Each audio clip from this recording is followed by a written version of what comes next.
Maraş'ta böyle bir firmada çalışmak aslında bizim için de çok gurur verici. Biz yaklaşık firma olarak 45 ülkeye ihracat yapmaktayız.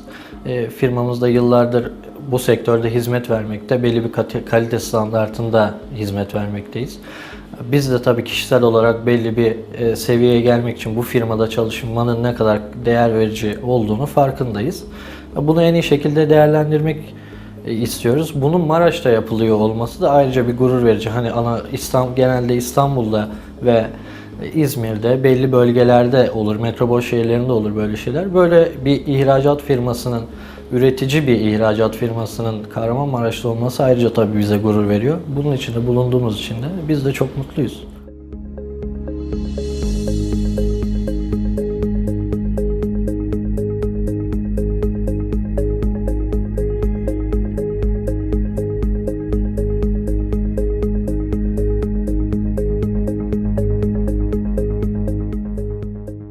DOİAKA'nın, Doğu Akdeniz Kalkınma Ajansı'nın üretimi ve üretimi destekleyen projelerinin firmamıza ve bizim gibi üretici firmaların kalkınmasına, ülkeye katkıda bulunmasına inanılmaz derecede etkisi var. Kesinlikle yadsınamaz.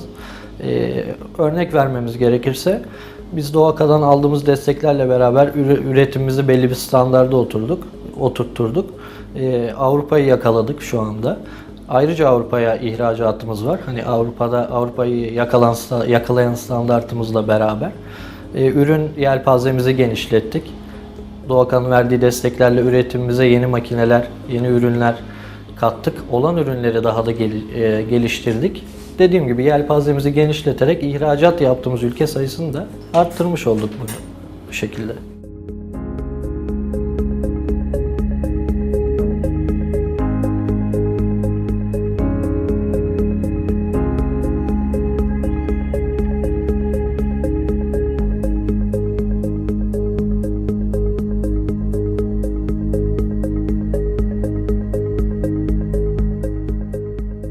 Önceden bir haftada yaptığımız üretimi DOİAKA'dan aldığımız makine gücüyle, eleman desteğiyle, birçok destekle günde 2'ye katladık belki. Yani o haftada yaptığımızı şu anda günde 2 mislini yapabiliyoruz. Bu bizim için büyük bir başarı.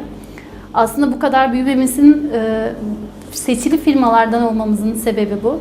Bunun Maraş'ta olması, Maraşlı insanlarla olması, Maraş'taki insanlara iş sağlaması gayet gurur verici bir duygu. İşimden çok memnunum. Çok seviyorum. 7 aydır çalışıyorum burada. Ben severek yapıyorum. Zorsunmuyorum. Yani zoruma gitmiyor çalışmak. Çünkü çalışmayı seviyorum. Güçlü kadın olmak istiyorum. Herkesin karşısında.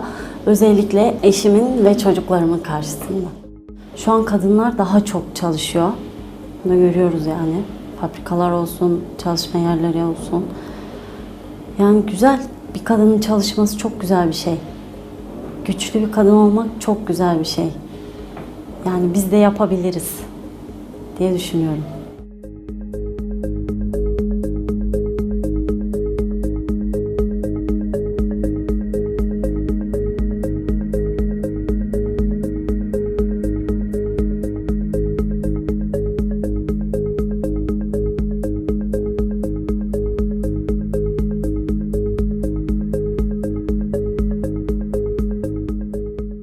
Şu an 24 yaşında bir ihracatçıyım.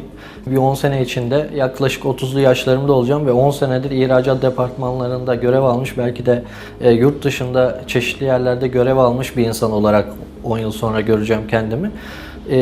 2023 hedefinden bahsediliyor sürekli. 2023'ten de bahsetmek gerekirse ben çok ileriye taşıyacağını düşünüyorum. Özellikle bu tip firmaların ülkemize ihracatını 2, 3, 4, 5 tık ileri atacağını düşünüyorum. Bu yüzden bu destekler çok önemli. Ülkemizin kalkınması için de zaten ihracatın ne kadar önemli olduğunu söylememize gerek yok. Bir ülkeyi zaten kaldıran şey varsa o da ülkeye para girişidir. Bunun en büyük sağlanma yeri de ihracattır. 10-15 kişiyle çıktığımız yolda şu an 100 ve üzeri belki daha fazla insanlarla çalışmak bize gurur verici bir şey. Bunun Maraş'ta olması, Maraş'ın kalkınmasını sağlamak istediğimiz içindir. Maraşlı insanlarımızın işsiz kalmamasını istediğimiz içindir. Bu bize gurur verici. Bunu yaşamak, bizzat içerisinde bulunmak bizi mutlu etmekte.